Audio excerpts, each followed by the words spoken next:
Yamuna Tira Vanachari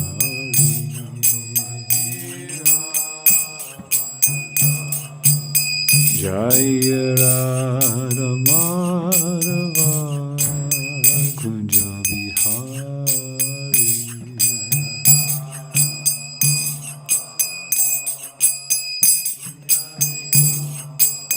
Jaya Radha Madhava Kunja Vihari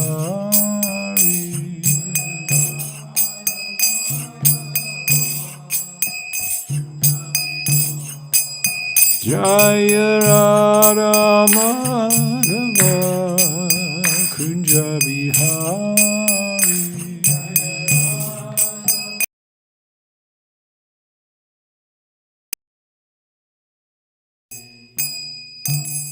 Jaya Vishnupad Paramamsapaya Varajikacharya Astatar Satashishi Smad AC Bhaktivedanta Swami Prabhupada Ki Jai Sankirtan Yagi Ki Jai. All glories to the Sama devotees. Go Premanandi Hari Hari Hari Bo.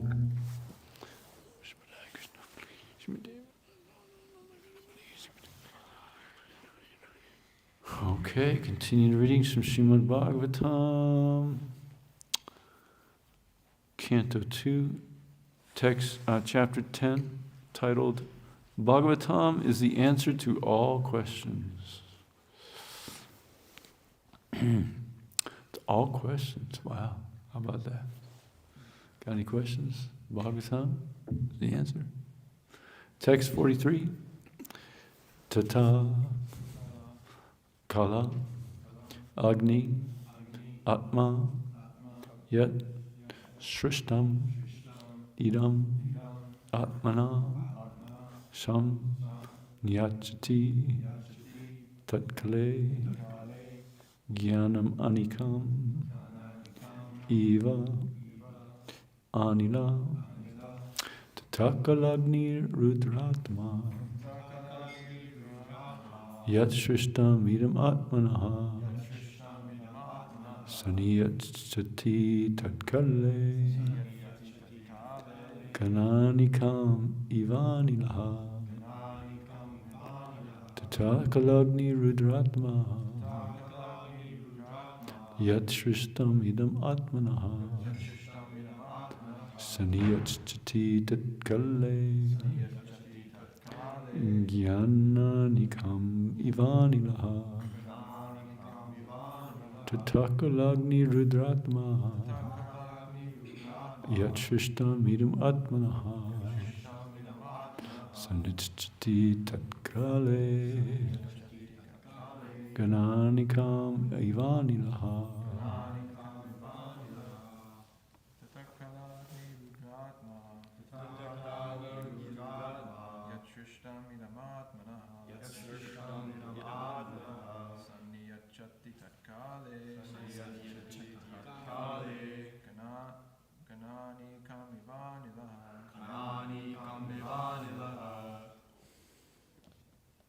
Takalingi Rudratma,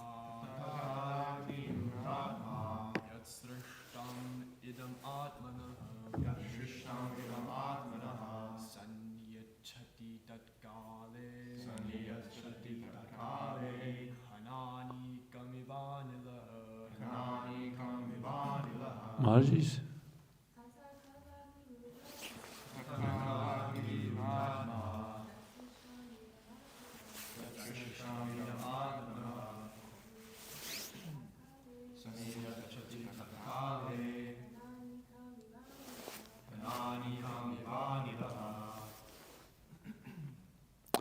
Tata, thereafter, at the end. Kala, destruction. Agni, fire. Rudra Atma, and the form of Rudra. Yat, whatever. Shrishtam, created. Idam, all these. Atmana, of his own. Some, completely. Nyachati, annihilates. Tatkale, at the end of the millennium. Jnana Anikam, bunches of clouds, Eva, like that of Anila, air. Translation, thereafter, and let me know if you can't hear me because I'm just coming back from India and my energy is pretty weak, but I'm happy to speak louder if need be. Okay. Thereafter, at the end of the millennium, the Lord himself, in the form of Rudra, the destroyer, will annihilate the complete creation as the wind displaces the clouds. Please repeat. Thereafter, at the end of the millennium, the Lord himself, in the form of Rudra, the destroyer, will annihilate the complete creation as the wind displaces the clouds. Purport, Srila Prabhupada ki. This creation is very appropriately compared to clouds. Clouds are created or situated in the sky, and when they are displaced, they remain in the same sky without manifestation. Similarly, the whole creation is made by the Supreme Personality of God in his form of Brahma. It is maintained by him in the form of Vishnu, and it is destroyed by him in the form of Rudra or Shiva, all in due course. This creation, maintenance, and destruction are nicely explained in the Bhagavad Gita 8:19-20 as follows. Buddhagrama saevayam abhutva bhutva pralite ratragame vasha partha prabhavatya ahar agame parastasmat tubhavonyo vyakto vyaktat sanatnaha yasa sarveshu bhuteshu nasyatsu na vanasyati. The nature of the material world is that it is first created very nicely, then it develops very nicely and stays for a great number of years, even beyond the calculation of the greatest mathematician. But after that, it is again destroyed during the night of Brahma, without any resistance, and at the end of the night of Brahma, it is again manifested as a creation to follow the same principles of maintenance and destruction, and is again manifested as a creation to follow the same principles of maintenance and destruction. The foolish conditioned soul who has taken this temporary world as a permanent settlement has to learn intelligently why such creation and destruction take place. The fruit of actors in the material world are very enthusiastic in the creation of big enterprises, big houses, big empires, big industries, and so many big things out of the energy and ingredients supplied by the material agent of the Supreme Lord. With such resources, and at the cost of valuable energy, the conditioned soul creates, satisfies his whims, but unwillingly has to depart from all his creations and enter in another phase of life to create again and again. To give hope to such foolish conditioned souls who waste their energy in this temporary material world, the Lord gives information that there is another nature, which is eternally existent, without being occasionally created or destroyed, and that the conditioned soul can understand what he should do and how his valuable energy may be utilized. Instead of wasting his energy in matter, which is sure to be destroyed in due course by the Supreme Will, the conditioned soul should utilize his energy in the devotional service of the Lord, so that he can be transferred to the other eternal nature, which there is no birth, nor death, no creation, no destruction, but permanent life instead, full of knowledge and unlimited bliss. The temporary creation is thus exhibited and destroyed just to give information to the conditioned soul who is attached to temporary things. It is also meant to give him a chance for self-realization and not for sense gratification, which is the prime aim of all fruitive actors. Om Mekyantamanandasya Jananjana Shalakya Chakshunmi Taminandasme Shri Guruvema Shiditanyamanovistam Stabdamena Bhutale Swayam Rapagaramayam Dadati Svabarantigam Shri Krishna Chaitanya Prabhu Nityananda Shri Advaita Gadadhar Shri Sadguru Bhaktivinoda Hare Krishna Krishna Krishna Hare Hare Hare Ram Ram Ram Hare Hare. It's interesting, I took a little break. My Christmas marathon time isn't like your Christmas marathon time. It's my time to, it's like a marathon the rest of the year. And that's my time to chill a little bit. So, but when you chill too long or whatever, then you catch up on reading and things, not like just chilling. But you might think like, how do I start up again, you know? And so I gave this class, it just fired me up. I was like, yeah, let's go. So it's Krishna's mercy, I think, to me to have me give class. Hopefully I'll fire myself up again. So I'm all fired up after this India trip to continue to distribute the books. So translation repeated, thereafter at the end of the millennium, the Lord himself in the form of Rudra, the destroyer, will annihilate the complete creation as the wind displaces the clouds. So, maybe a challenging question for some of you is, how did Lord Shiva come about? Anybody know? Well, yeah, I came out of the forehead of Brahma, but why? Did Brahma get angry? Yeah, but why? Why that pass? Why all that? Because the four Kumaras wanted to be celibate? Yeah, but what's the need for Shiva other than destruction? Well, I'll give you a hint. Lord Vishnu never comes in contact with material energy. So, what do you think? What is Shiva? Vishnu, in association with the moon, He doesn't come in contact. So who's Lord Shiva? What is Lord Shiva? He's the glance of Mahavishnu. That's Lord Shiva. So Lord Vishnu doesn't come in contact with material nature ever. It's purely spiritual. So that glance on material dimension, when Mahavishnu wants to create, cause the material dimension to keep going, that glance on material nature is Lord Shiva. So then Lord Shiva comes in contact with Parvati, Durga, and material creation goes forward. So Lord Shiva is the glance of Mahavishnu. And anybody know Brahma Samhita 545? The English part of it? So Shiva is just like milk comes in contact with acids, you create yogurt. So yogurt is in a sense the same as milk, but also not the same as milk. So Lord Shiva is compared to this, and in the sense that he's God, but he's also not God. He's in his own tattva, own category. Like we have Jiva tattva that we fit into, and there's Vishnu tattva, all the Vishnu avatars, it's God, and Shiva has his own category. So Shiva tattva. So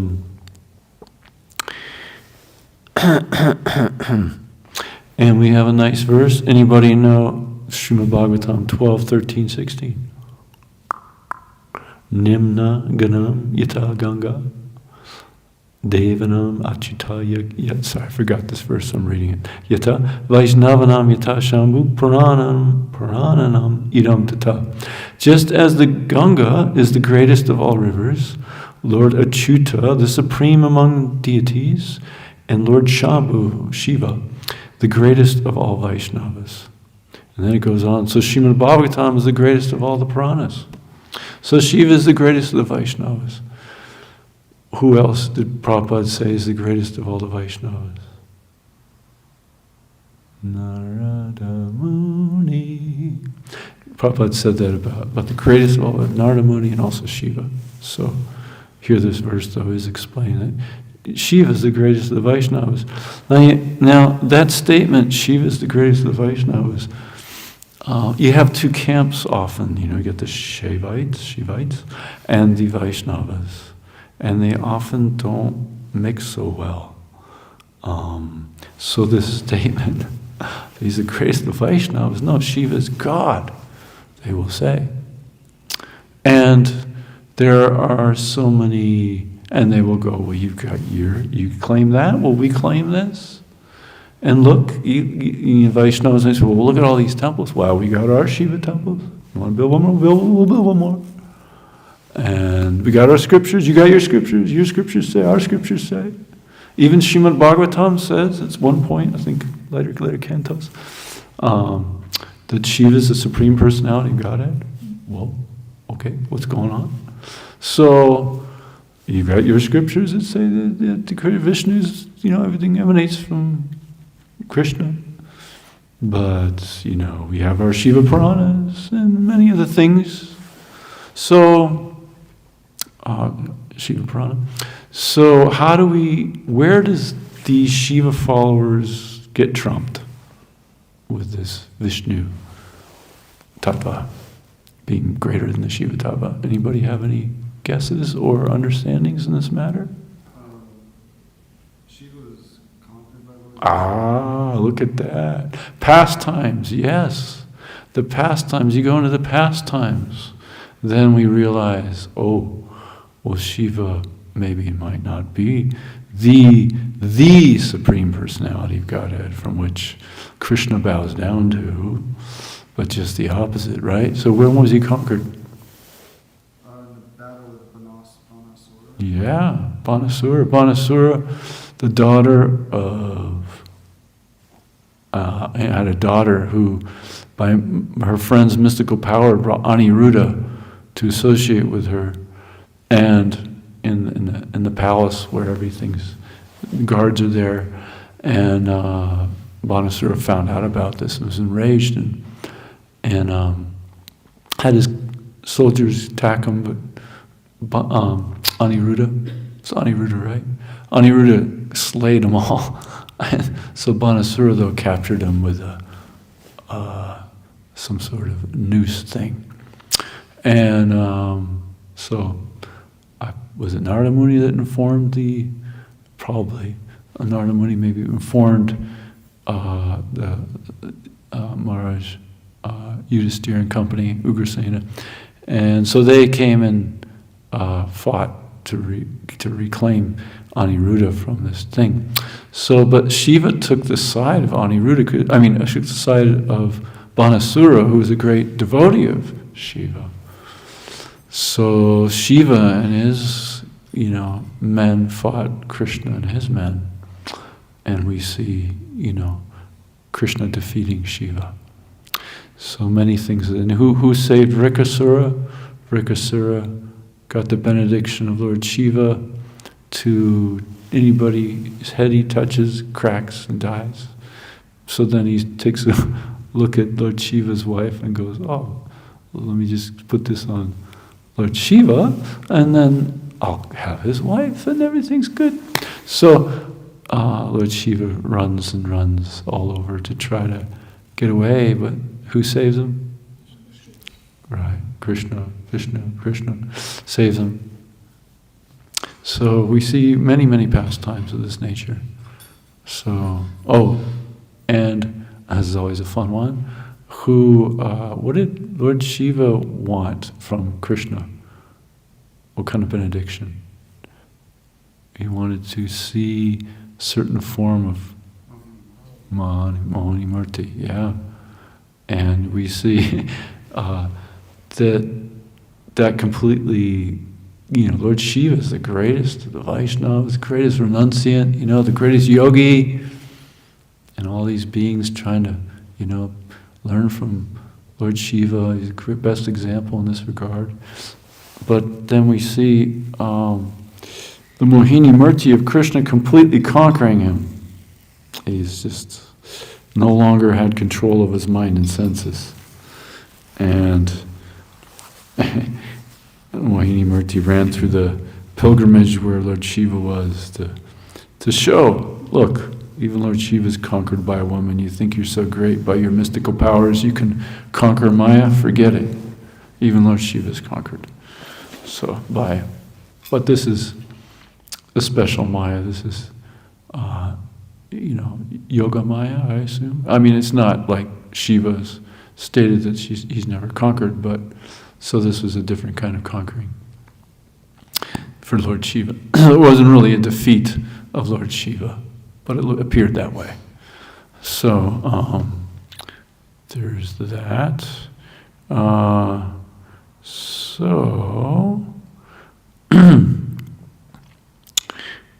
Okay, sorry. So we have to be a little careful, though, seeing all of Shiva's glories, and understand his tattva in relation to Vishnu tattva, so that we do not make, what is the second offense, the chanting of the holy names of the Lord, consider names of demigods as Lord Shiva and Lord Brahma, to be equal to or independent of the holy names of Lord Vishnu. So when we think Shiva's on the same category of Vishnu, then we make an offense, right? Shiva's not an independent God that works separately from Krishna. He's under the order of Krishna. He works under the order of Krishna. So, and he's not superior to Krishna. Then, because we see that this demigod worship, in Bhagavad Gita 7:20, anybody know that one? Kamaishtaiste ritagyana.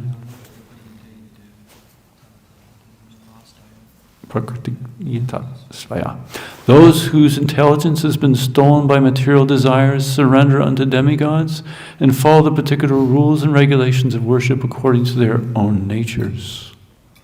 Purport by Srila Prabhupada. This is part of the purport. Less intelligent people who have lost their spiritual sense take shelter of demigods for immediate fulfillment of material desires. Generally, such people do not go to the Supreme Personality of Godhead because they are in the lower modes of nature, ignorance and passion, and therefore worship various demigods. Following the rules and regulations of worship, they are satisfied. The worshippers of demigods are motivated by small desires and do not know how to reach the supreme goal, but a devotee of the Supreme Lord is not misguided. So, worshipping demigods is strongly not recommended in comparison to worshipping Vishnu. There are statements within the Vedas, recommendations of worship of demigods, but not for Vaishnavas in general. Yes, and since you're already on the topmost platform of Bhakti Yoga, no need to go down to lower yogas that eventually get you back to Bhakti Yoga. So do know, I remember when I first joined, I'm on the topmost platform, I'm on the perfectionary stage of human life. Oh my God. If you read Prabhupada's books, you get that realization. Realization, not just somebody saying so, but Prabhupada writes in a way to where we realize. That's what real teachers do. So, Shiva is known as also the destroyer. So, God means controller. If someone can destroy you, or somebody can create you, you're like a God. Of course, the supreme God is Krishna. He annihilates everything. Jayapataka Swami Maharaj, he gave this really nice lecture, I believe it was in India, when he was younger. Incredible preacher. In India they have this villa stuff, you can have this amazing apartment or a complex, big project, and you got a swimming pool, you got a lake, and you got lots of green grass, and you got your 2-car garage, and like that. So he's presenting that, that here you are. You can have all this, which a lot of Indians are like, wow, go for that. And you can have all this, and for free, special deal for free. Sign up here. All you have to do is sign this piece of paper. And so, people are like, yeah, okay. Well, what is this? What does it say in that fine print, though? I get all this? Well, fine print says that you're not the owner of it. Okay. no problem. I can stay there. Yeah, you can stay there. A little more fine print. Well, there's this thing. The owner will come to you at some point. Might be in 5 minutes, might be an hour, might be a few days, might be many, many years. And he will kill you. So please, just sign this, and it's all for you. So that's what it's like in the material world, right? At any point, you're gone. Yeah, you can stay here, yeah, but at some point. So Prabhupada, just to put that on hold for a little bit, I'm going to share something here. Prabhupada gave initiation to 2 sannyasis earlier on. And, sannyasis are considered like the cream of the crop in general. And so at that ceremony, he gave them a mantra. And he said, don't forget this mantra. So you can imagine him giving a mantra that he says, don't forget how important that is. And if anybody's heard this mantra, don't say what it is, but they raise their hand if that's okay. And so anybody want to hear this mantra? Okay, we can all repeat after me. See if I can remember this. Yeah, I should remember it, all right? My brain's fried when I get on the asana. Okay, everybody repeat after me. Owa tafu layam. Repeat it again. Owa tafu layam. It's a self-evident mantra, so we're going to chant it a little quicker, and you actually realize what it means. Owa tafu layam. Owa tafu layam. Oh, what a fool I am. Oh, what a fool I am. Yeah, becomes self-evident, right? So Prabhupada didn't actually give the oh, what a fool I am, but he said, he didn't give that one, but he said, don't forget, you're such a big person now, but you're fool number 1. Don't forget you are fool number 1. So, because you've left the spiritual world. You've left the spiritual world to sign up for this thing here. It's a foolish thing to do, right? So I hope you all aren't offended, but Prabhupada, shared that. And I hope you didn't feel like a fool chanting the mantra here. But it was just one of those funny things. So please don't be offended. I fit in the same category, guaranteed, that I have left the spiritual world and signed up for this.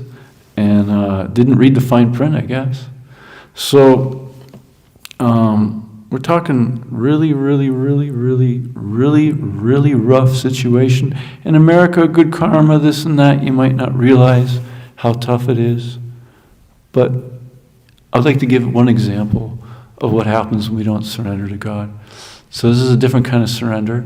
We're going to surrender to something. So we can surrender to Krishna. So here's an example, some true story. It was World War II. The Japanese just attacked Pearl Harbor.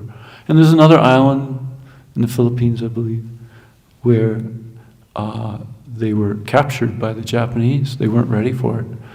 And it was early in the war. And 100,000 Filipinos and 20,000 Americans they surrendered because they all would have been annihilated. So they were so cruel, though, the Japanese, that they made them walk 65 miles straight, no breaks, and night and day, and didn't feed them or give them any water, and it was 100 degrees out. And if you passed out, you were shot. And many, many, many died. And when they arrived at the prison camp, severe treatment, 400 people died a day. And they looked at it like, okay, we can have free labor. So they would ship them to a different island and have them work on something. So they shipped over 1,000 of them over. So out of the few that were left, maybe some got shipped there and there, but one little batch that was left out of all that was shipped over, and the U.S. Navy thought it was an enemy ship, torpedoed it. Out of those 1,200 roughly that were in there, 9 made it. One got in a raft that the Japanese picked up again. and one in the U.S. got. And a few people were led to talk about this. So here's an example of how severe not surrendering to Krishna is in this material dimension. I was just in Vrindavan, it was at Mayapur, and there was a Russian group there, and it was translated to English, but it was almost all Russians. And I could tell just some of them were worried about getting conscripted, drafted into the military and getting killed. You could just feel that vibe on a few of them. So, it's hardcore what's going on in this material dimension. And don't think that you can win this way by adjusting materially. If you really take time to read the books, you really realize this, that 714 Daiviyesha Gunamai, we cannot conquer material dimension. We can't. We're talking Durga, who's Mahamaya, who is the illusory energy personified. You cannot, who's under the direction of Krishna. You can't escape her dungeon. It's not possible, materially. Only through surrender to Krishna is then that revealed. The true dimension, the eternal dimension revealed. So that's a real home, this eternal dimension. Interesting to note, before the parikrama in Mayapur, at the yoga pit, there's a Shiva little temple there. You're supposed to bow down and ask. Shiva's in control of revealing the Dham, holy Dham to you. So you pay obeisances and ask for that benediction. So we can realize this holy Dham, the spiritual world. And because this material dimension, no matter how you play the game, Krishna's in control of it. It's a material place. It's not going to end up good. It's not. It's a place of suffering. I remember just reading where it says, don't think, Krishna is saying, don't think that there is happiness here in this material dimension. It's not a place of happiness. Don't think that. It's a place of suffering. And just here's a sample. Lord Shiva has a trident, right? 3 pronged trident. And that represents the threefold miseries, Adiyatmakadi, Bhautakadi, Devika. So you got suffering from the demigods, earthquakes, so forth and so on. You have, too hot, too cold. You have other living entities, mosquitoes or whatever's. And then you also have our own mind. When we don't surrender to Krishna, we're not engaged in Krishna's service, we got one or more of those 3 things guaranteed to hit us at all times, without a break. So, you've done the right thing to take to Krishna's service, surrender to Krishna, take to Krishna's service, forget this material pursuit. When I was in India, I went to a senior devotee that I knew. I said, how may I serve you? And he says, I was surprised at his answer. He said, could you please just pray to the deities that I stop being an idiot? I'm like, oh my God, what a service. Okay, I'm supposed to deeply respect you and so forth. And I go up to the deities. That's what he said, I don't think this, he just wants to be free from being, what he considers being an idiot. Okay. So, but that's a really smart way to go. That's a smart thing to do. Pray to not to go after these material desires. To miss out, to take full advantage of the Lord Chaitanya Mahaprabhu's Sankirtan mission. That's being smart. And we have that grand opportunity. Put right on a silver platter even, or a gold platter, right? ISKCON is, you all just so easily came upon this in general, it wasn't always this easy, to just join ISKCON and everything functioning just so nicely, not much to worry about, if any. So,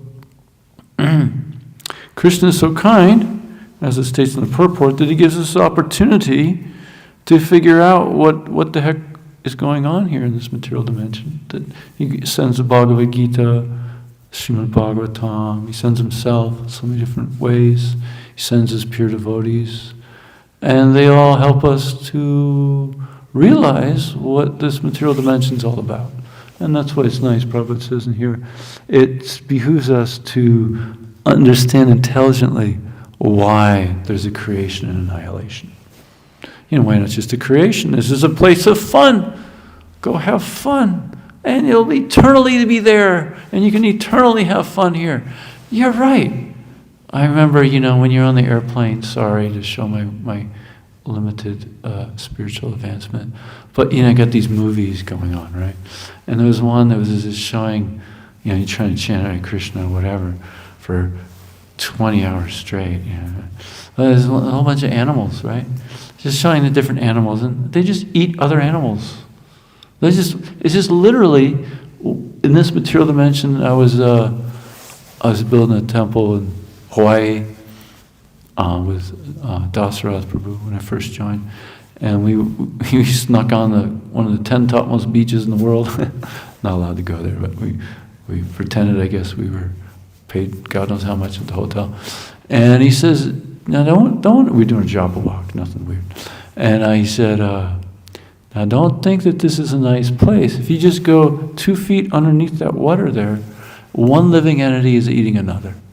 I mean, that's literally all that you have going on in this material world. One living entity is eating another. You've got this material dimension just, eating other living entities. That's all that's going on. Getting spit out. Fortunately, after Prabhupada says crores of births, you've been here crores of births. So whenever you had a human life, you got a human life now. You can figure this out. You don't want to miss out on your opportunity. And you're just got into, or just in the big sense of the term for all of us, here we are in ISKCON, topmost ability to escape this material dungeon once and for all and for good, and return back to that eternal home, where you don't have to sign a piece of paper that says you get all these things and I'm going to kill you. No, you get eternal existence, eternal bodies that aren't subjected to all the problems of this material dimension. This temporary body.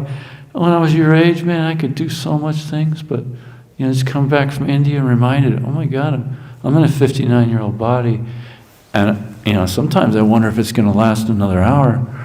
And it's hardcore. It gets really hardcore when you get older. You really want to take advantage of as much service as you can when you're younger, like Prahlad Maharaj, saying, no, don't wait till you're older. Don't do this when you get older. Finish up in this lifetime right now. Take to it. And you thank yourself so beyond much later on. I'm so glad I joined when I joined and really worked hard at it, because I can't do this so much anymore.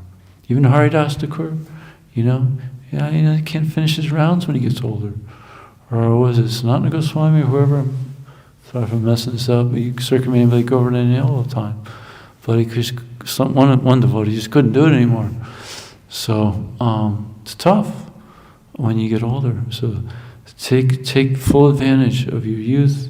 Take full advantage of ISKCON. Take full advantage of the scriptures that we have. Prabhupada perfectly delineating the knowledge. And, finish up. One lifetime. And one more thing. What do you think I'm going to talk about regarding taking full advantage of? Folk distribution, yes. Some temples, they go, I don't know. But here, everybody knows. Everybody can answer. Book distribution.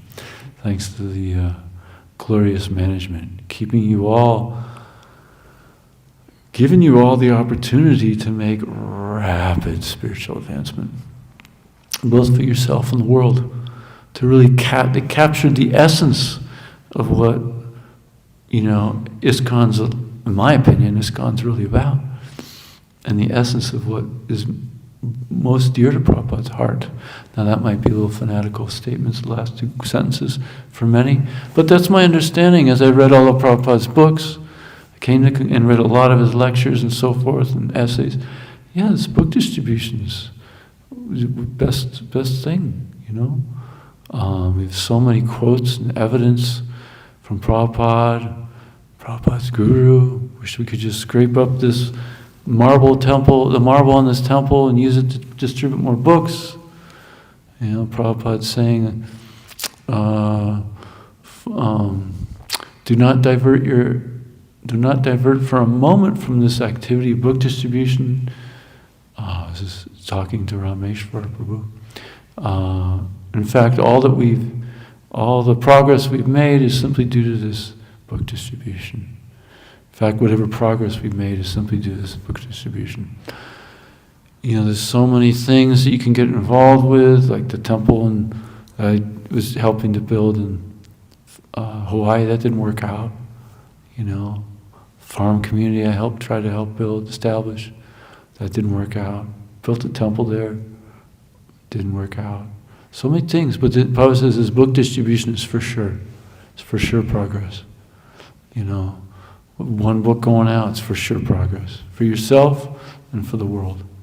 So, nice management.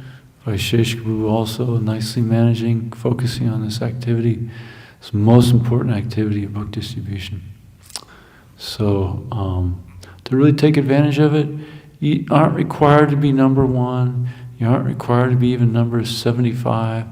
You just want to plug into the Sankirtan mission as practical and as best as you can, and do it in a way to where you want to do it tomorrow.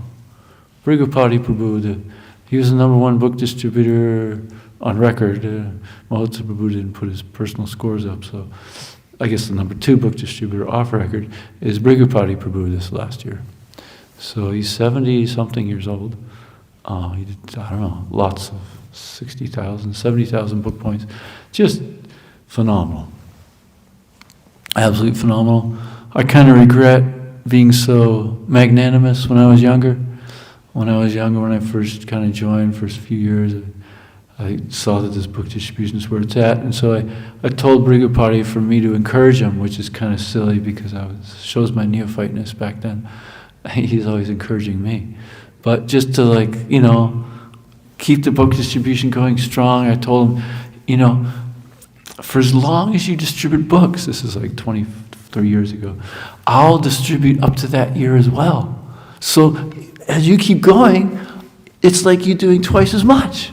It's like a silly statement of me. He just gave me that look like, you silly neophyte. Probably, I can't remember, but, I had no idea Brigapati Prabhu would keep going for this many years. And 73, oh my God, I can barely imagine distributing in like 2-3 years. So I got a lot of years left. I told him I'd do that. So anyways, what was I getting at? So yeah, you don't have to be number one or whatever. Just have to plug into the Sankirtan mission. And that's right, Brigapati Prabhu, I asked him something about how did he making it long term. Or maybe he just made this statement somewhere along the way that's really valuable. He says we should do book distribution in a way that we want to do it tomorrow. Right? Very simple. Don't fry yourself out. Don't make it so much that you just never want to do it again. Make it in a way. And just some tips, and for me at least, and hanging in there with it, to make it to where I want to do it tomorrow, is I try to make it really sweet. A little tip. Because if you don't make it sweet, it's tough to get involved with something that's not sweet. So make it sweet, so have really good interactions with the people to where you want to see them again, leaving them with a favorable impression. I've tried different methods. Some methods I had led to me not wanting to go out tomorrow and not want to see the same people again. And so I noted that. I distributed a lot more books that way, but it wasn't for me.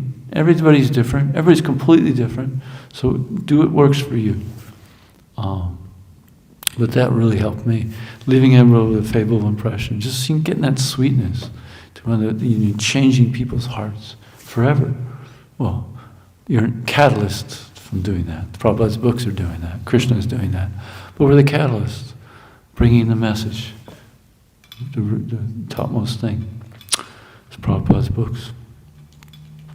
So, I think, and one other thing Brigapati Prabhu mentioned, I mean, he's an amazing personality. He's distributed more books than me, but subsidized and unsubsidized, because back in the day, they used to let books fly out for free, like in Australia, to rebuild PR and so forth. But he's distributed so many, hundreds of thousands of unsubsidized books as well. So he's a wonderful being as well, and very kind. He's very kind. That's another thing. He's kind to the Vaishnavas. He'll take time out for the Vaishnavas and help them. So being kind to the Vaishnavas goes an enormous way for keeping that sweetness going. Whatever. And, in order for us to get the blessings of Krishna long term, we don't want to commit offenses to Vaishnavas. This can really derail our program. Remember when Mahaprabhu delivered Jaga and Madai, he's golden color, he turned black, and he asked the devotees, what do you see? He says, you look like Krishna. And Mahaprabhu laughed. And he said, he took the sins of all the devotees of Jaga and Madai. And he said, these sins will go to the devotee, to anyone who criticizes the Vaishnavas. So, you want to have a lot of, trouble in your spiritual life. It can seriously derail you from your spiritual advancement. Sabari Muni, he's meditating in the water for a long time. Great yogi, but he cursed Garuda not to come to this lake, because he would eat the snakes. Because of that offense to a nice Vaishnava, he was propelled by material desire to go and married lots of ladies. So be very careful about so being kind to everybody. And also Brigapati Prabhu, I think he summarizes what he said. Why do we go out on book distribution? He says, we're fighting for realization of Krishna.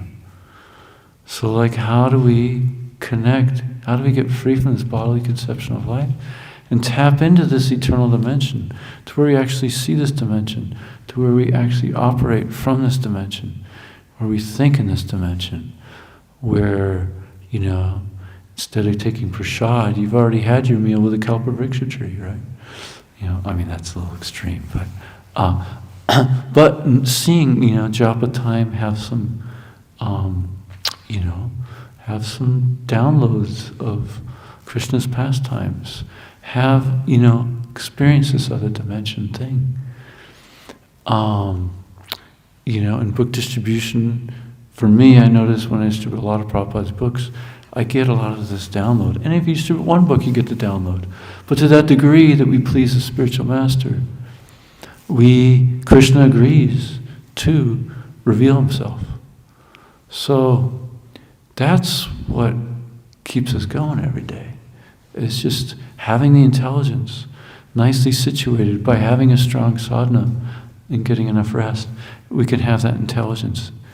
We can activate it. We can activate it, what is the right word? Access it, that's what I meant to say. We can access our intelligence.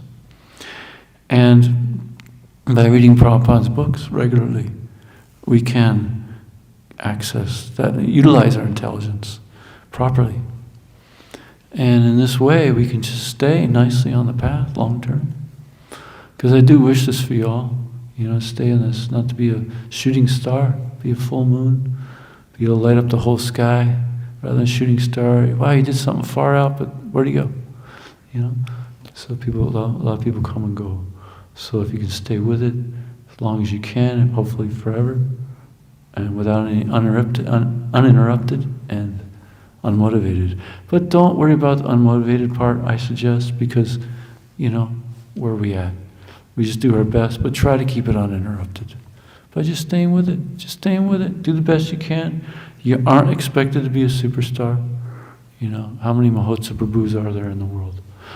So, but, there's things that you have better qualities than Mahotsa Prabhu. And so forth and so on. And Mahotsa Prabhu, you're awesome, of course. But we all have, there's all no matter who we are, there are living entities that are better at certain categories than us, period. So, and we can utilize all those gifts that Krishna's given us and be who we really are and help, just help the Sankirtan mission. And this is the mood of the gopis, to just help other people come in contact with Krishna. This is really the mood. The gopis are trying to get Radha and Krishna together. Radharani's trying to get the gopis together with Krishna. This is the mood, trying to bring other people closer to Krishna. And the more we give Krishna, the more we get Krishna. So the more you give Krishna to others, the more you experience Krishna. The more you get Krishna. Not that I've got Krishna. The six Goswamis, the Sad Goswami Astaka, they're chanting, where is Krishna? Is he just on the hill of Govardhan? Is he under the trees in the bank of the Yamuna? Where is Krishna? So this is the mood of always sharing Krishna with others and making sure we stay on the ship by strong sadhana, good Vaishnava relations, reading Prabhupada's books, and then trying to share it with others. So we can't get back to the spiritual world in our neophyte stages. We have to get up to the middle platform, which is Madhyama Adhikari, to where we share this with others. We're preaching, sharing it. And then we rise to the Uttama Adhikari platform, from which we can enter the spiritual world. So, topmost platform. Be real, true Paramahamsas. Ripe mangoes. So, we're all mangoes, we're all pure devotees in a sense by staying in the movement full time, but Prabhupada's a fully ripe mango, most tasty mango. So when you're tasty mango enough, then you enter the spiritual world, right? Bhakti mama janati yavanyachasmi tatuta tato mam tatato yatva vishate dhanarantam. Is that right? Krishna says, one can understand me as I am, as the Supreme Personality of Godhead, only by devotional service. And when one is fully conscious of me by such devotion, he can enter the kingdom of God. So, we want to mature nicely in Krishna consciousness with no breaks, by taking to this nicely, by associating with devotees nicely, being kind to devotees, and try to take advantage of this book distribution as much as practical, and do it in a way that you want to do it tomorrow. And try to leave everybody with a favorable impression. And this way we can stay on the ship, go all the way back home to God in one lifetime. Not get derailed many lifetimes. Pick it up when you meet a pure devotee while you're, in that dog body or whatever. Sorry, probably not going to dog bodies. But if you don't finish up, but, meeting that devotee while you're in the bar, 18,000 lifetimes from now, giving you Bhagavad Gita. You don't want to go through that. So whatever troubles you have, just know it's a lot better than the troubles that I mentioned during that World War II episode. Much better. Much better. I'll leave it from there and open it up for any comments or questions. Thank you for tolerating me in advance. And thank you for tolerating me. And really, I can't describe to you how much all of you are a humongous inspiration for the whole world, and of course including myself in a big, big, big way.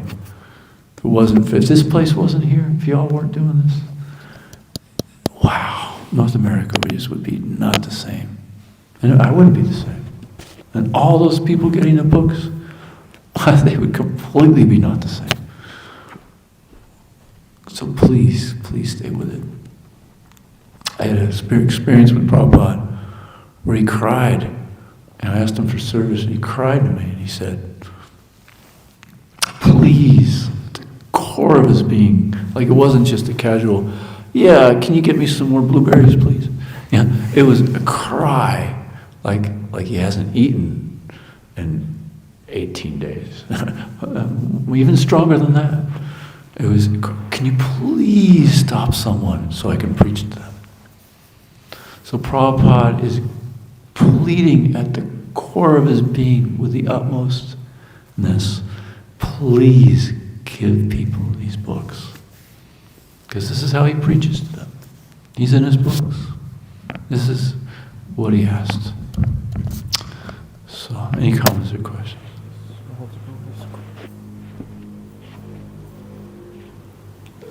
Who is it? Oh, goodness. Oh. Hare Krishna, you can hold up to the mic. Hey, Prabhuji, you're on the mic. Please send one place to go. Please accept my humble obeisance, Paramesvara Prabhu, wish you Prabhupada. Prabhu, thank you. I felt really purified after hearing your class. That was amazing. And yeah, you know, you had an experience with Shiva Prabhupada where he wanted you to preach, and then you turn around and you see Prabhupada's book in his hand. That's the whole pastime, isn't it? Yeah. Wow, that's amazing. Yeah, Prabhu, do you have any advice as to how to keep going on long term? Like you said, what Prabhupada Prabhu said, like distribute books, like in a way that you want to do it again the next day. But even you, you are one of the best book distributors in the world. How did you get pride from coming to you? How did I what? How did you prevent yourself from becoming proud? Can you hear me if this phone goes on the table? Yeah. Okay. I can hear you. Okay. I don't think I see myself the same way you do, Prabhu. That's another thing of Lord Shiva. He always sees the good qualities in others. He doesn't see the bad. He's always glorifying anybody. The lowest of the low glorify. So this is Mahota Prabhu, wonderful Vaishnava, able to do that. So, I just got smashed in Vrindavan because I was prideful. So, but I have met devotees like Chakri Prabhu in St. Louis. I don't know if you ever got the opportunity to meet him. No. I swear this person has zero pride. It blows my mind. You know how you can kind of touch people's bubbles? Yeah. Before you get to their body? He doesn't have a bubble. He doesn't have a bubble. It blows my mind. Crazy. No, really, seriously. Chakri Prabhu is an amazing personality. He's done books for probably 50 years. I'm sorry, it wasn't. Yeah, Chakri. Yeah, I think that's the right name, guys. Sorry, brain's not working too well. He's in St. Louis. That was his name. My God, my brain's fried now. So, anyways, how do you get like that? Well, staying with book distribution, it's the equalizer program. Krishna, you're with Krishna, and if you're prideful, he'll smash it. And if you're feeling too low to where you can't even function, he'll build you up. So it's the equalizer program. And I felt really too low sometimes. And Krishna, so all of a sudden somebody comes out of the blue and just, hey man, I'll take your book. Why, you're so awesome. So beautiful what you're doing. And somebody might call you. I have this friend who sometimes calls me when I'm feeling low. It's this Krishna's arrangement. Oh, Paramesvara, I can't believe I have your association. It's like, wow, okay, I feel a little better now, okay. But if you're feeling prideful, then it's just smash, smash, smash, smash.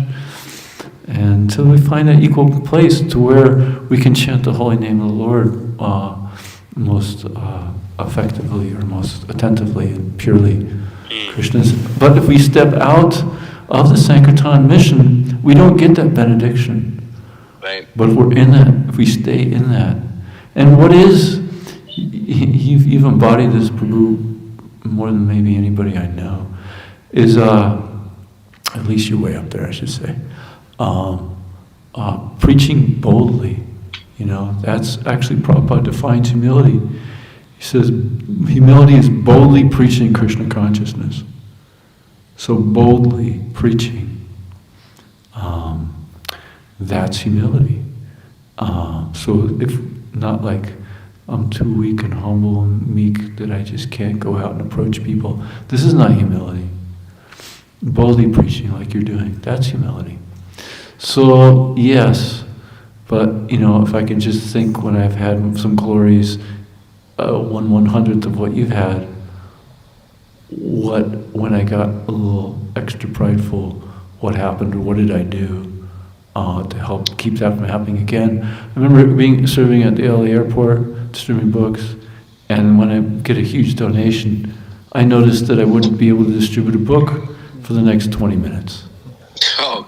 So after going through this many times, I realized, okay, I'm getting puffed up, and Krishna has to smash me until I call out to him more purely. So then I learned, after every time I did a big book, big thing like that, I would go, Krishna, you're the greatest of the great, I'm the lowest of the low. It was only because of your causeless mercy did this book go out, and I pray for more of it. So I would say that sometimes maybe verbally, at least in my mind, oftentimes out loud, so that I would really get it. And then, lo and behold, the next person I approached, they can take a book too. They took a book also. So it kept that from going through that seesaw approach, or whatever you want to call it, or a roller coaster ride of ups and downs. Wow. So that is a little practical thing maybe I could share. Yeah, wow. But you know, when you're around the association of devotees, this is another thing we got to be worried about. Getting outside of the association of devotees. Things can develop in your heart, unwanted things.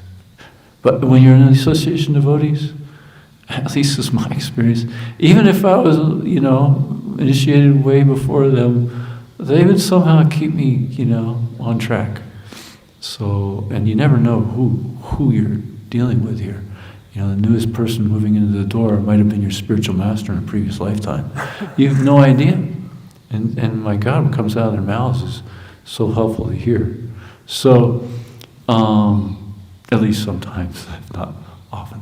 So, I mean, no offense to anybody, but you know, I remember when I was new, I said a lot of nonsense too.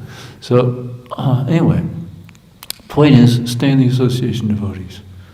Because then you realize that you're just another brahmachari, you know? Yeah. You're just another brahmachari, you're just another devotee, brahmachari. You're just another devotee. One of the guys, yeah. One of the guys. Yeah, you realize that just in time. If you don't get it, I mean, I don't know how many times I'm on my TSKP, I come into a temple, been on the road for 3 weeks, tons of books going, get to a temple, and I'm thinking, I'm so much greater than everybody. And they're so slow in their kirtans. And they're so whatever, this just ridiculous thoughts. But I've learned that if I hang there through the whole program, I start to realize that they're actually really great, and I'm not so great. So seeing this pattern, I also realize, check myself right away. I go, okay, you're now an illusion. When I first come into town, you're thinking that you are an illusion. You do know that if you just hang in there for a day, you're going to realize it completely the opposite. So just hang in there, and don't make aparats. So I've learned that also. So be careful maybe with that if you haven't learned that lesson yet. But Krishna will get you to learn the lessons if you just stay with it. But you don't want to do the Vaishnava aparats. You know, you got to be careful, treating other people really carefully, nicely. So I mean, I might come up with something later in which I could text you a message, but that's all I can think of right now. Oh, that was nectar. Thank you. So basically, it's the means and the end. Yeah, perfect, right. We're all in the shower, right? And we all have different tendencies. And, you know, the spider and Hanuman, Ram saw it as equal, the service. You know, it's reality. You have special gifts, Prabhu. But in your special gifts lead to maybe some extra honoration. So, but other people have other gifts. And they in Krishna's eyes, equal honoration. So we have to be very careful in that regard. So many devotees, they were so much nicer than me. Because they were nicer, they have more friends, and they were able to bring those friends up more than I did. You know, so many things. Not that you have a problem in that regard, but whatever problems you have in some regard, you know, other devotees are problems or whatever. They're the devotees that are better in certain things than we are, no matter what we're doing. Yeah. And Krishna appreciates it all. Yeah. And that's a big thing, you know. Krishna appreciates it all, and the gopis want it all to expand, you know. You know, Krishna wants, you know, that spider to participate. Now, I'm a spider in comparison to you, so this is a little challenging. But, you know, wherever we're at, though. And that spider can turn into a Hanuman overnight. Seriously. I've seen that happen. Get a little bit of training, and that spider goes into a Hanuman.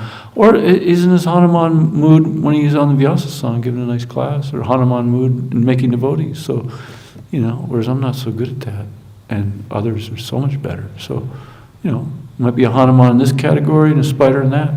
So I have to appreciate everybody equally. And then our pride goes away. Yeah. Wow. Thank you so much. And there's also that verse, we glorify people that are greater than us, friends of those that are equal to us, and we help the people that are, maybe junior, come up to a higher level. And this way, we won't be overcome by these things. Okay. Any other comments or questions? We got one over there. That's okay. Is that okay, Mahotsa Prabhu? You want? Oh, that's fantastic. Okay, we got another hand up over here. Hare Krishna. Yeah. Thank you for giving us your wonderful association. Seriously. Thank you for giving it. You staying for a few more days, Prabhu? I have no idea. It's supposed to rain this week, and my stomach I hurt. hope it rains all the way until I get there. My stomach is hurting like anything, and my health is not good. For coming back from India, so I don't know how it's going to go. Fantastic. Please stay as long as you can. Okay. All right. Thank you. Jai Prabhu. Hare Krishna. Yes, Prabhu. Thanks, Prabhu, for such a wonderful class. Yes, Dr. Prabhu. Max, thank you for being here. Thank you so much for being here. It's my pleasure. You inspire all these people that have been around so much by you just being here. You bring so much happiness. Just existing here, let alone doing something here to help Krishna. Seriously, it's amazing. Please, yes, sir. Thank you. I have two questions for you. My first question is, just like where, when it comes to eating meat, the butcher, the transporter, the wholesaler, all the way to the person who eats the meat, they get the sinful reaction of it. Is it like that with book distribution, where the person who sponsors the books by working a job, the person who packages the books, transports the books, gets the same benefit as the distributor themselves? Or is it that you can only really get the highest benefit by going out yourself and doing the book distribution? That's a great question. No matter how you're involved in the Sankirtan mission, you're going to get benefit.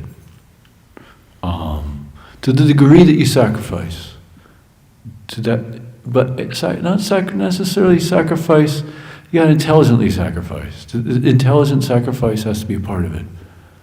Like if I just, let's say it's fall and the trees fall and the leaves here constantly, and I just choose to super sacrifice by running around with all my might to pick up each leaf when it falls. And that's my service to Krishna. Am I going to get a lot of mercy? I'm going to get some, but it wasn't an intelligent application. So intelligent application has to be part of it. But to that degree that we intelligently sacrifice for Krishna, to that degree we get the mercy. So,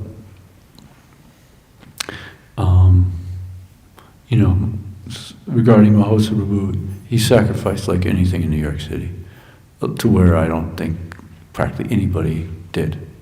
Maybe ever, I don't know. Maybe not. Maybe that's not a statement I should make, but it really did. I was unwilling to work that hard in New York City, personally. I went to where it was easier, So he was capable of coming over here and just expanding things like anything from all that. So it's a big level of sacrifice, and he's getting the mercy. But everybody that helped him, also gets mercy. An equal amount of mercy, that's up to Krishna. Maybe, if somebody was like the spider or the ant or whatever that was, a squirrel or whatever people say, that, putting a rock on, you might not know this passage, but helping. And then he also gets mercy if it's a matter of the bhakti output. But everybody's getting the mercy on some level, helping with the book distribution. Even the cook, he's getting the mercy, feeding the Mahotsa Prabhu, he's getting the mercy. Yeah, packing those boxes of books to where Mahotsa Prabhu doesn't have to carry them and wear them out, so he can distribute more of them. He's getting the mercy. All of them are getting the mercy. Totally, for sure. And we just want to assist in this mission. We don't. This is a good statement. It comes from Nectar of Devotion. And Mahotsa Prabhu is still there? Oh no, it's okay. I can just tell him later. But it says, don't try to be like don't try to, in this essence, don't try to be the superstar, but just try to please the previous acharyas. Yeah. So in that mood, we can always be fully empowered. Just trying to please the previous acharyas. So you have, the most practical thing for somebody new here would be is, just servant, whatever, the leaders are saying to do. Unless it's something crazy, it probably won't happen, but, use your intelligence. And maybe it might be just helping Mahotsa Prabhu distribute books, and you can learn how he distributes books. Then you could also distribute books. Simple thing like that. And you get the mercy all along the way. Yeah. Is that okay? It's amazing. And then one more question for you. This is regarding the verse that we went over in Bhagavatam. So when the destruction happens, okay, so when the creation happens, there's the maintenance for as long as it goes on, and then destruction happens, and then there's a period of time between the destruction and the next creation. Yeah. What goes on during that time? Brahma sleeps. So, at least one of the annihilations is, when the full annihilation is when everything, the out-breath of Mahavishnu is the creation of all these universes, and the in-breath is the annihilation. So everybody goes into forgot the name of it, like a sense of sleep, where all the material desires that you have, something like that. And so they go into the body of Mahavishnu, but they're in a sense of deep sleep. And then the creation, you have all those material desires, they get fulfilled or whatever, and then creation again. So it's into the body of Mahavishnu that lasts an enormous amount of time. Yeah, and then the creation is the out-breath. Yeah. So during that time when we get put into, if we're still here. Yeah, at that exactly. time, when we get put into there, do we know that we're there, or are we that's a good question. conscious of that? Doubt it, but it's a doubt, I'm speculating. So maybe somebody knows, but you're, because you can't do anything there. So you're probably not on a awakened consciousness, because then you'd want to fulfill your desires, but you can't. So that'll be a weird experience. So some sort of sleep, deep sleep. No. Thank you. Sure. Yes. Thank you, Paramesvara Prabhu. My question, you mentioned that a spiritual master gives knowledge that you can realize. You were referencing Srila Prabhupada. Could you talk about that a little more? Yeah, Shabda Brahma, transcendental sound vibration. It's light. Knowledge is the light, ignorance is darkness. Why is the university, what they teach there, still darkness? Because there's no light. It doesn't come from God. God and His Word are non-different. So God is light, of course, more light person. But, the knowledge is light, it illumines. So you come in contact with one sentence of Prabhupada, it illumines something gets awakened. It's a download, it's devotional service. So as we serve Krishna, Krishna reveals something.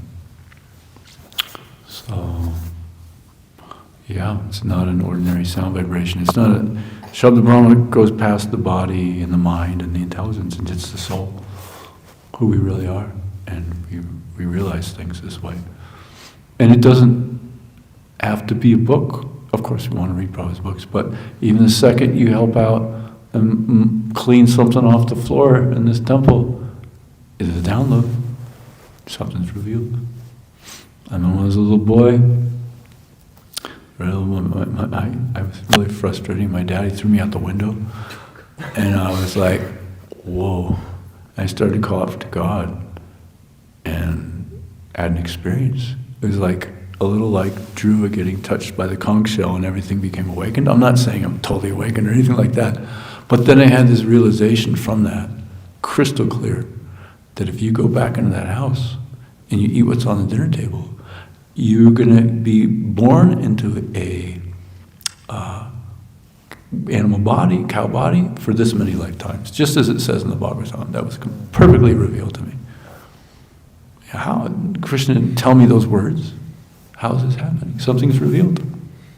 Because I was serving God, I was calling His name. I was calling out the name God. Or maybe I was calling out the name Christ. Can't remember. So, serving God, Krishna gave me some download. So sample of light, non-different from Krishna, awakening, illuminating, some illumination, some realization. Is that okay? Yes, Prabhu, thank you. Anything else? Yes, sorry. We can get a mic over there, is that okay? Is that appropriate? He has a question. Okay. I have a question. Okay.